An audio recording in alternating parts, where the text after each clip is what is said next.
दर्शक महानुभाव नमस्कार। नेपाल पोस्टको बुलेटिन न्युजमा यहाँलाई हार्दिक स्वागत छ। आज भदौ 31 गते मंगलबार सदा झै आज पनि उपस्थित भएका छौं। देशको पछिल्लो राजनीतिक अवस्था, दशैंको मुखमा राज्यले गरेको हत्यापछि बनेको नयाँ सरकार, यस बारेमा जानकारी दिनेछौं। 23 र 24 गते घटेको दुखद घटनाको पछिल्लो अपडेट, लुकेर बसेका नेताहरू यति बेला भने सार्वजनिक भएसँगै विभिन्न तर्क वितर्क गर्न थालेका छन्। यस बारेमा जानकारी दिनेछौं। देश तथा विदेशमा घटेका घटना, भारतमा घटेको दुखद खबर, पछिल्लो समयमा परिरहेको अविरल वर्षाले पारेको असर, बाढी पहिरो अपडेट लगायत आज दिनभरि कहाँ के हुँदैछ त सम्पूर्ण जानकारी लिएर उपस्थित भएका छौं। दर्शक महानुभाव, राज्यले गरेको दमनसँगै बनेको नयाँ सरकार प्रति तपाईको आफ्नो धारणा के रहेको छ त कृपया तलको कमेन्ट बक्समा आफ्नो प्रतिक्रिया उल्लेख गर्न सक्नुहुनेछ। आउनुहोस् समाचार सुरु गरौं। जेएनजी आन्दोलनको क्रममा मृत्यु भएकाको राजकीय सम्मान सहित शव यात्रा सँगै अन्त्येष्टि गरिएको प्रसङ्गबाट।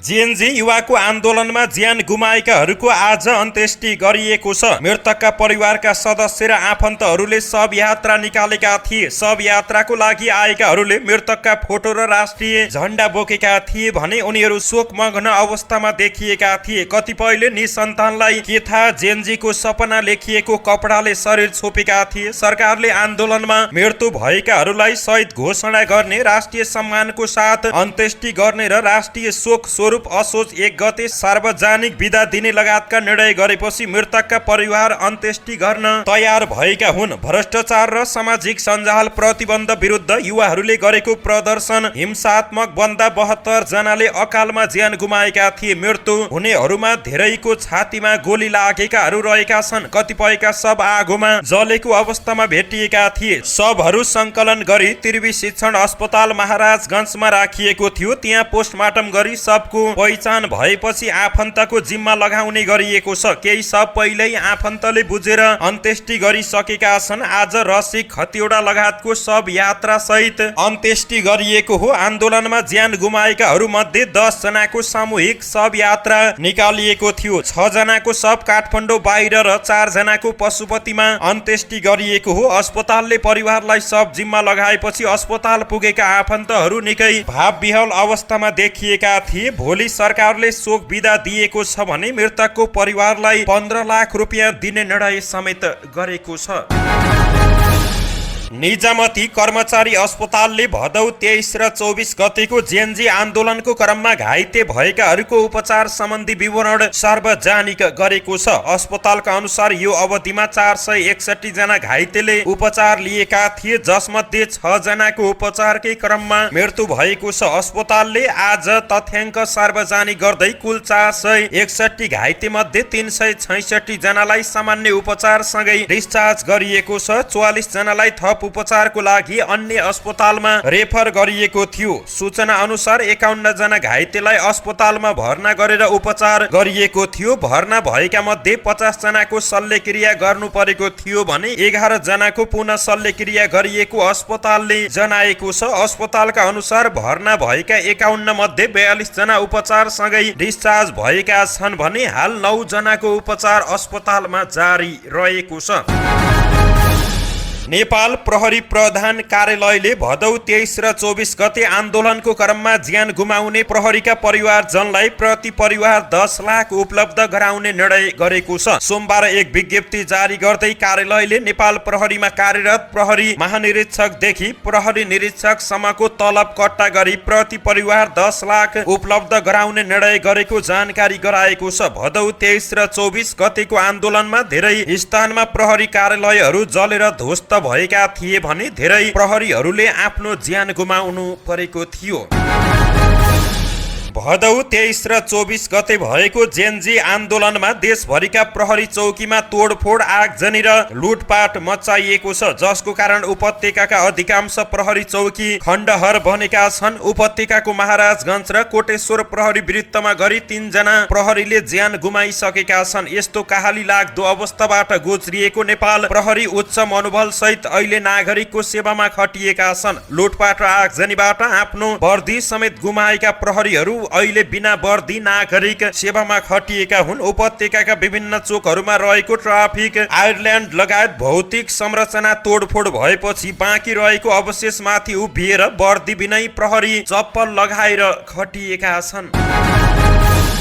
एकीकृत समाजवादीका सम्मानित नेता झलनाथ खनालकी श्रीमती रविलक्ष्मी चित्रकारको अवस्था गम्भीर रहेको बताइएको छ। प्रदर्शनकारीले घरमा लगाएको आगोबाट घाइते भएकी उनको कीर्तिपुर स्थित वर्ण अस्पतालको सघन उपचार कक्ष आइसियुमा उपचार भइरहेको छ। चिकित्सकहरूका अनुसार उनको फोक्सोमा असर परेकाले अवस्था खतरा मुक्त भन्न सकिने स्थिति रहेको छैन। अस्पताल स्रोतले दिएको जानकारी अनुसार उनको शरीरको 15% भाग जलेको भए पनि धुवाको मुस्लोको कारण फोक्सोमा गम्भीर असर परेको छ, जसले गर्दा उनको स्वास्थ्य अवस्था जटिल भएको छ। केही दिन अघि प्रदर्शनको क्रममा प्रदर्शनकारीको एक समूहले डल्लो स्थित खनाल निवासमा आगजनी गरेको थियो। सोही घटनामा परि चित्रकार गम्भीर घाइते भएकी हुन्। घटना लगतै उनलाई उपचारको लागि छाउनी स्थित वीरेन्द्र सैनिक अस्पताल लगिएको थियो। त्यहाँ प्रारम्भिक उपचारपछि थप विशेषज्ञ उपचारको लागि वर्ण अस्पतालमा सारिएको हो। हाल चिकित्सकहरूको टोलीले उनको स्वास्थ्य अवस्थाको निरन्तर निगरानी गरिरहेको बताइएको छ।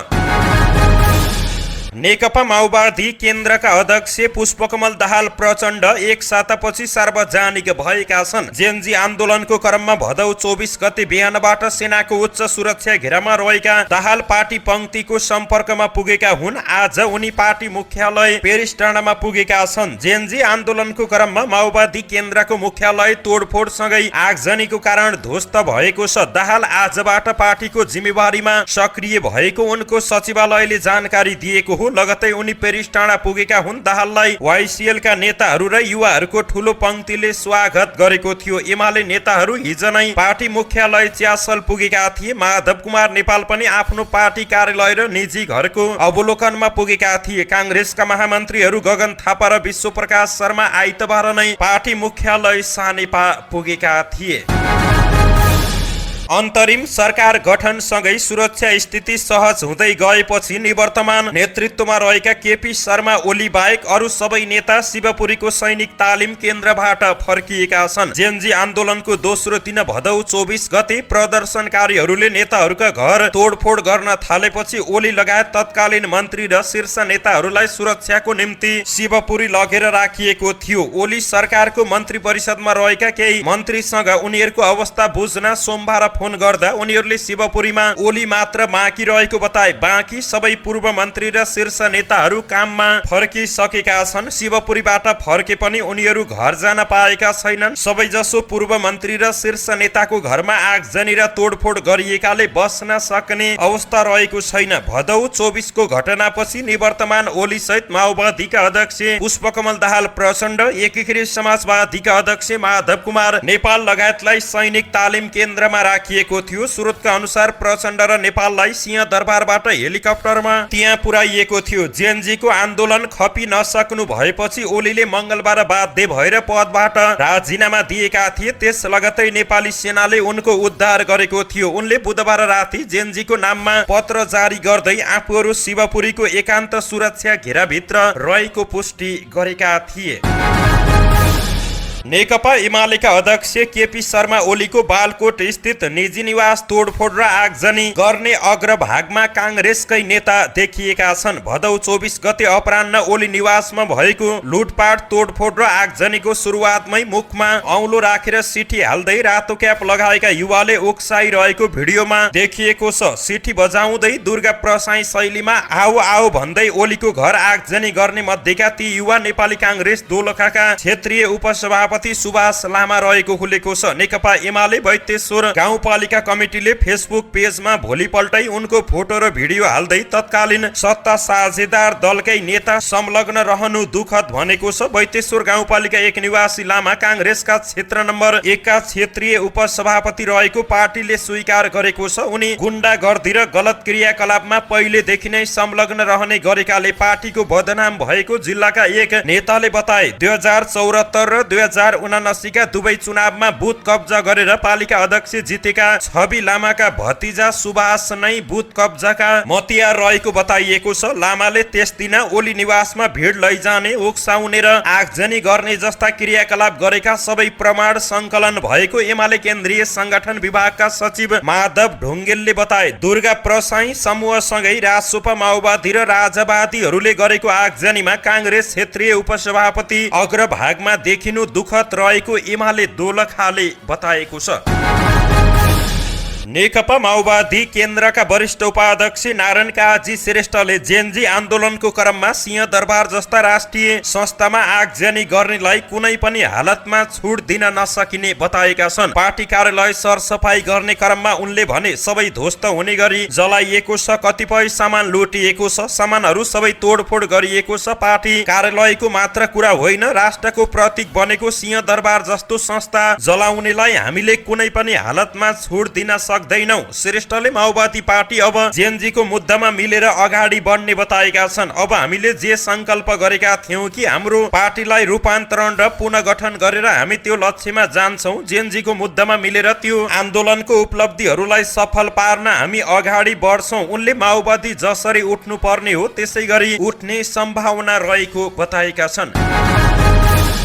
सुशीला कार्की नेतृत्वको सरकारका मन्त्रीद्वय रामेश्वर खनाल र कुलमान घिसिङले सरकारी सेवा सुविधा नलिने घोषणा गरेका छन्। मन्त्रीहरूले सरकारी सुविधा र तलब भत्ता नलिने घोषणा गर्दा धेरैले प्रशंसा गरेका छन्, तर यसप्रति नेपाल कम्युनिस्ट पार्टी नेकपाका महासचिव विप्लवले भने फरक धारणा राखेका छन्। उनले यसलाई जनतामा भरम छर्ने अभिव्यक्ति भन्दै व्याख्या गरेका छन्। सुशीला कार्की नेतृत्वको सरकार विस्तार हुँदै गर्दा विप्लव कपिलवस्तुमा शहीद परिवारलाई घर हस्तान्तरण कार्यक्रममा व्यस्त रहेका थिए। सो कार्यक्रमलाई सम्बोधन गरेका विप्लवले भने मन्त्रीहरूले भाषण गरेको सुने, म चाहिँ तलब लिँदिन भनेर तलब नलिएर के खान्छ, माटो खान्छ, त्यसले विप्लव यतिमै रोकिएनन्। उनले थप व्याख्या गर्दै भने त्यो भनेको त कतैबाट त्यसले कमाएको छ नि त, यो घमण्ड के को, यो त जनतामा भरम छर्ने कुरा मात्र हो। यस्ता अभिव्यक्ति दिने व्यक्तिले कुनै बेला अकुश सम्पत्ति कमाएको हुन सक्ने विप्लवको आरोप रहेको छ।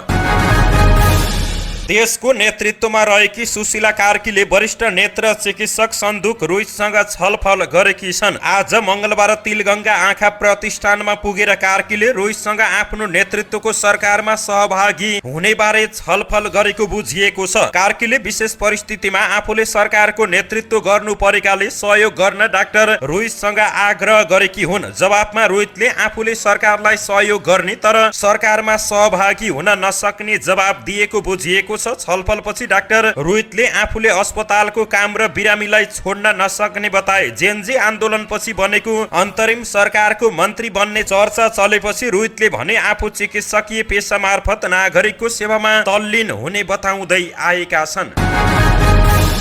नेकपा एमालेको मुख्यालय पनि खण्डहर बनेको छ। महासचिव शंकर पोखरेलको नेतृत्वमा नेताहरूले जेएनजी प्रदर्शनको क्रममा तोडफोड र आगजनीको शिकार भएको पार्टी मुख्यालय अवलोकन गरेका थिए। सो क्रममा पोखरेलले देशैभरि क्षतिग्रस्त भएका पार्टी कार्यालयहरूको पुनर्निर्माण सुरु गर्न कार्यकर्ताहरूलाई अपील गरेका छन्। जेएनजीको आन्दोलनको क्रममा क्षतिग्रस्त पार्टी केन्द्रीय कार्यालयको निरीक्षणपछि महासचिव पोखरेलले सरकारी संयन्त्रसँग समन्वय गरेर सार्वजनिक संरचनाको निर्माणको लागि योगदान गर्न पनि पार्टी पंक्तिलाई निर्देशन दिएका छन्। यसैगरी असोज 3 गते खरानीको थुप्रोबाट नै संविधान दिवस मनाउन सबैलाई निर्देशन दिएका छन्। वर्तमान सरकारले भ्रष्टाचार अन्त्य र सुशासनका कदम अघि बढाउँदा एमालेले सहयोग गर्ने महासचिव पोखरेलले बताएका छन्। यो सरकार अन्तरिम भएकाले यसको मूल काम सुरक्षाको वातावरण बनाउने र समयमा नै निर्वाचन गराउनेमा ध्यान जानेछ भन्नेमा आफ्नो विश्वास रहेको पोखरेल को भनाई रहेको छ। धरान उपमहानगरपालिकाका मेयर हर्क साम्पाङ जेएनजी आन्दोलन पछिको परिस्थिति सम्झँदै धुरु रोएका छन्। उनी देशको नेतृत्व पाउने उद्देश्य बोकेर काठमाडौँ आए पनि रित्तो हातै फर्किएका थिए। विदेशीले टेक ओभर गर्न सक्ने सम्भावना रहेको भन्दै साम्पाङ रोएका हुन्। धरानमा केही सञ्चारकर्मीहरूसँग कुराकानी गरेका साम्पाङले आफूलाई खानेपानी मन्त्री र श्रम मन्त्री दिएको भए पनि स्वीकार नगरेको बताएका छन्।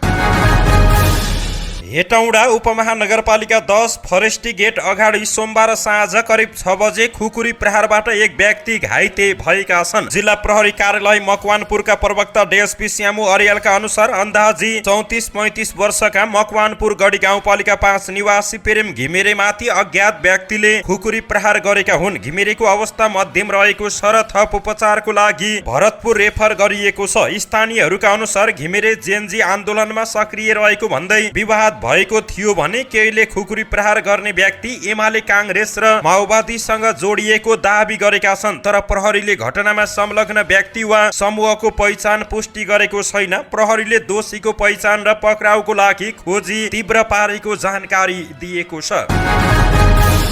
यातायात व्यवस्था विभागले प्रदर्शनको क्रममा लुटेका हात हतियार सहितका सामानहरू ओसार पसार नगर्न नगराउन अनुरोध गरेको छ। विभागले एक सूचना जारी गर्दै भदौ 23 र 24 गते जेनजी आन्दोलनको क्रममा विभिन्न स्थानबाट लुटपाट भएका गरिएका हात हतियार लगायतका सामग्रीहरू ओसार पसार नगर्न नगराउन आग्रह गरेको छ। विभागले त्यस्ता सामानहरू सार्वजनिक यात्रुवाहक तथा मालवाहक र निजी सवारीका साधनहरूबाट ओसार पसार हुन सक्ने सम्भावना भएकाले सबै यात्रु, सवारी चालक, सवारी परिचालक तथा सवारी धनीहरू सचेत हुन भनेको छ। त्यस्ता सामग्रीहरू ओसार पसार नगराउन तथा नगराउन हुन र त्यस प्रकारको क्रियाकलाप भएको देखिएमा नजिकैको प्रहरी कार्यालयहरूमा जानकारी गराउन समेत अनुरोध गरेको छ। विभागले त्यस्तो कार्य हुने गरेको देखिन आएमा प्रचलित कानुन बमोजिम कारबाही हुने चेतावनी दिएको छ।